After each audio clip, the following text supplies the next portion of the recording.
Hello नमस्कार मित्रों। तो आप सभी का एक नई वीडियो में फिर से स्वागत है। जैसा कि रोज़ाना हम लोग करंट अफेयर को डिस्कस करते हैं और आज है 6 जून और आज के हम देखते हैं कुछ महत्वपूर्ण इंपॉर्टेंट करंट अफेयर जो हमारे एग्जाम्स के लिए महत्वपूर्ण हैं। तो सबसे पहले चलते हैं रिवीजन प्रश्न की ओर। अदानी पोर्ट किस देश में 30 वर्षों के लिए दार एस सलाम बंदरगाह का प्रबंधन करेगा? तो ये तंजानिया पर करेगा। किस देश ने अपनी पहली अंतरिक्ष एजेंसी लॉन्च की है और 2045 तक मंगल ग्रह पर लैंडिंग करने की योजना बनाई है? तो ये दक्षिण कोरिया ने की है। आरबीआई द्वारा देश से 100 टन सोना भारत वापस लाया गया है, ये ब्रिटेन से लाया गया है। डब्ल्यूएचओ द्वारा स्वास्थ्य सेवाओं को प्रोत्साहन के लिए 2024 का नेल्सन मंडेला पुरस्कार किसे दिया है? तो ये नीम हांस को दिया गया है। मुगुनी चरण कुंवर का निधन हो गया। वे कौन थे? तो कठपुतली कलाकार थे। टाइम पत्रिका ने दुनिया के 100 सबसे प्रभावशाली कंपनी में किस भारतीय कंपनी को शामिल किया है? तो रिलायंस इंडस्ट्री और टाटा ग्रुप को शामिल किया है। संयुक्त राष्ट्र महासभा के द्वारा किस दिन को अंतर्राष्ट्रीय मारखोर दिवस के रूप में घोषित किया गया है? तो 24 मई को किया गया है। परमाणु सुरक्षा अंतर्राष्ट्रीय सम्मेलन कहाँ आयोजित किया गया है? तो वियना में किया गया है। समाचारों में रही नैन्सी जनजाति किस राज्य का सबसे बड़ा जनजाति समूह है? तो यह अरुणाचल प्रदेश की है। हाल ही में दुनिया की सबसे ऊंची वेधशाला का उद्घाटन कहाँ किया गया है? तो ये चिली में किया गया है। अब चलते हैं दोस्तों आज के पहले प्रश्न की ओर। पहला प्रश्न है, हाल ही में किसी ने दुनिया का पहला पूरी तरह 3D प्रिंटिंग इंजन वाला रॉकेट लॉन्च किया है? तो ये अग्निकुल कॉस्मोस ने लॉन्च किया है।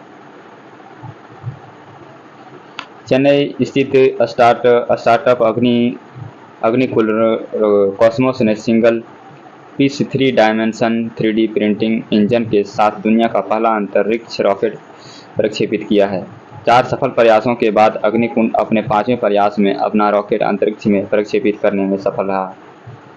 अग्निबाण नामक रॉकेट भारत का पहला अर्ध क्रायोजेनिक इंजन संचालित रॉकेट लॉन्च किया जिसे पूरी तरह से स्वदेशी रूप से डिजाइन और निर्मित किया गया था।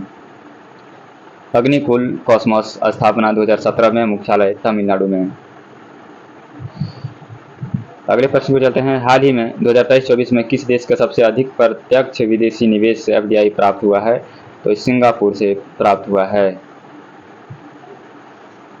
हाल ही में 2023-24 में सिंगापुर में एफडीआई 38.55% कम होकर $11.77 बिलियन हो गया है, लेकिन भारत ने उस देश से सबसे अधिक निवेश आकर्षित किया है।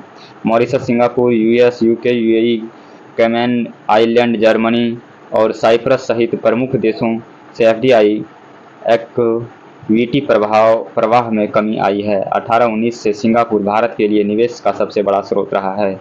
सिंगापुर की राजधानी सिंगापुर ही है और मुद्रा सिंगापुर डॉलर। प्रधानमंत्री लॉरेंस वॉग है। अगले प्रश्न को चलते हैं, संयुक्त राष्ट्र में भारत की पहली महिला अस्थायी प्रतिनिधि कौन थी जो रिटायर हो गई है? तो ये रुचिरा कंबोज बन गई है।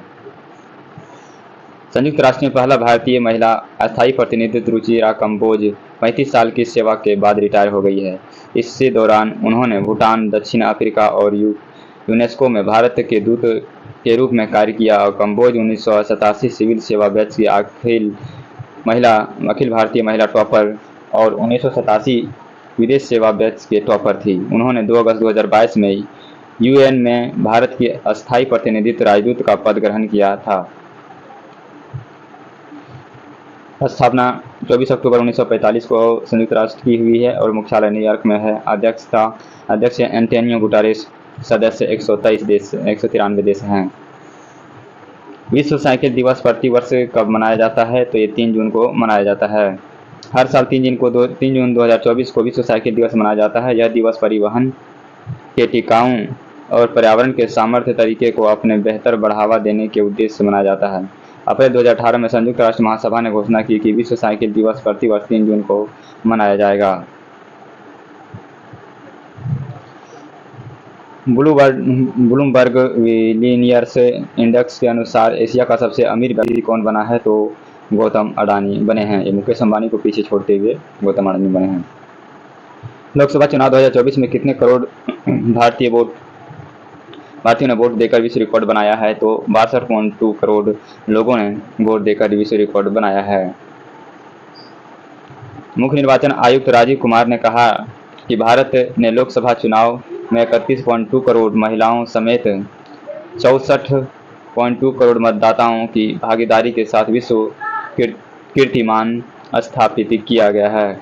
राजीव कुमार ने यहां संवाददाताओं को संबोधित करते हुए कहा कि दुनिया की सबसे बड़ी मतदान प्रक्रिया में 68,000 से अधिक निगरानी दल और 1.5 करोड़ से अधिक मतदान तथा सुरक्षा कर्मी शामिल रहे। हाल ही में यूएई चैंपियनशिप लीग किसने जीती है? तो ये रियल मैड्रिड ने जीती है। Spanish football club real Madrid ने जर्मनी फुटबॉल क्लब को बोरुसिया डॉर्टमुंड का फाइनल में 2-0 से हराकर 2023-24 यूईएफए चैंपियनशिप लीग का खिताब 15वीं बार जीत लिया है।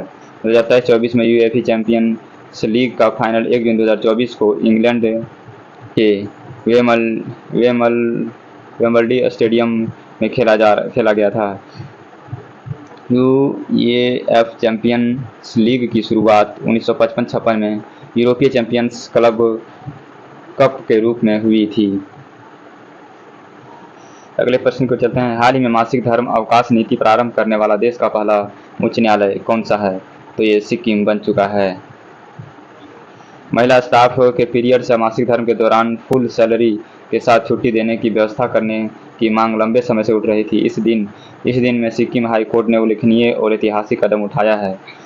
हाई कोर्ट ने अपने महिला कर्मचारी को संवैधानिक मासिक धर्म अवकाश देने का ऐलान किया है। सिक्किम हाई कोर्ट रजिस्ट्री ने महिला कर्मचारी के लिए मासिक धर्म अवकाश नीति पेश की है।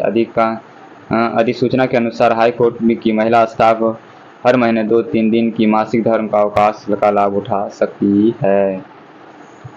सिक्किम की राजधानी गंगटोक हो गया, मुख्यमंत्री प्रेम सिंह तमांग हो गया, राज्यपाल यहाँ के लक्ष्मण आचार्य हो गए। करंट अफेयर देख लीजिए। सिक्किम INSPIRS वर्ल्ड बैंक की सहायता से पुरानी पेंशन योजना बहाल करने वाला पूर्वोत्तर भारत का पहला राज्य है। सिक्किम में पहली बार रेलवे लाइन शुरुआत की गई है। तंबाकू नियंत्रण के लिए ब्रांड एम्बेसडर के रूप में किसे चुना गया है? तो ये पीवी सिंधु को चुना गया है। तंबाकू नियंत्रण के लिए बैडमिंटन स्टार पीवी सिंधु ने ब्रांड एम्बेसडर बनाया गया है। भारत सरकार के स्वास्थ्य और परिवहन कल्याण मंत्रालय ने विश्व तंबाकू निषेध 2024 मानने के लिए एक कार्यक्रम का आयोजन किया है। इस वर्ष का थीम है तंबाकू उद्योग हस्तक्षेप से बच्चों की सुरक्षा, युवाओं को तंबाकू की खपत के हानिकारक प्रभावों से बचाने के लिए तत्काल आवश्यकता पर प्रकाश डालता है। कौन सा देश पहली बार फीफा महिला विश्व कप 2027 की मेजबानी करने जा रहा है? तो ये ब्राजील करने जा रहा है। दक्षिण अमेरिकी देश ब्राजील पहली बार फीफा महिला विश्व कप 2027 की मेजबानी करने जा रहा है। पहली बार चीन मेजबान था और महिला फुटबॉल विश्व कप की शुरुआत वर्ष 1991 में चीन में हुई थी। महिला फुटबॉल की विश्व कप अब 9 बार खेला गया है, जिसमें से 4 बार संयुक्त राज्य अमेरिका की टीम चैंपियंस रही है। तो वहीं जर्मनी की टीम ने 2 बार महिला विश्व कप का खिताब अपने नाम किया है। ब्राजील की राजधानी ब्रासिलिया हो गया, राष्ट्रपति लूला डी सिल्वा हो गया, मुद्रा यहाँ के ब्रासिलिया रियाल हो गया, आबादी यहाँ के 20 करोड़ है। पड़ोसी देश French Guiana, Suriname, Guyana, Venezuela, Colombia, Peru, Bolivia, Paraguay, Argentina, Uruguay, ये सब यहाँ पे पेट्रोलियम बहुत निकलता है दोस्तों। विटामिन के कुछ उसके नाम जानते हैं वैज्ञानिक नाम। विटामिन ए को रेटिनॉल के नाम से जानता है, विटामिन बी को थायमिन के नाम से जानता है, विटामिन B2 को राइबोफ्लेविन के नाम से जाना जाता है, विटामिन B3 को नियासिन के नाम से जाना जाता है, विटामिन B5 को पैंटोथेनिक अम्ल के नाम से जाना जाता है, विटामिन B6 को पायरिडॉक्सिन के नाम से जाना जाता है और विटामिन 7 को बायोटिन के नाम से जाना जाता है। विटामिन B9 को फॉलिक अम्ल बोला जाता है, विटामिन B12 को कोबालमिन कहा जाता है, विटामिन C को अस्कॉर्बिक अम्ल, विटामिन D को कैल्सीफेरॉल हो गया, विटामिन E को टोकोफेरॉल हो गया, विटामिन K को फाइटोनाडायोन हो गया, ठीक है। संयुक्त राष्ट्र military gender echo advocate of year award 2023 से किसे सम्मानित किया गया है? तो ये बताना है दोस्तों, आपका ये कमेंट बॉक्स में बताएंगे इस क्वेश्चन का आंसर क्या होगा। तो ये थे आज के 10 इंपॉर्टेंट करंट अफेयर के प्रश्न। तो बताएंगे हमें कि आप कैसा लगा आज का सेशन। फिर मिलते हैं नेक्स्ट वीडियो में, तब तक के लिए धन्यवाद। Thank you.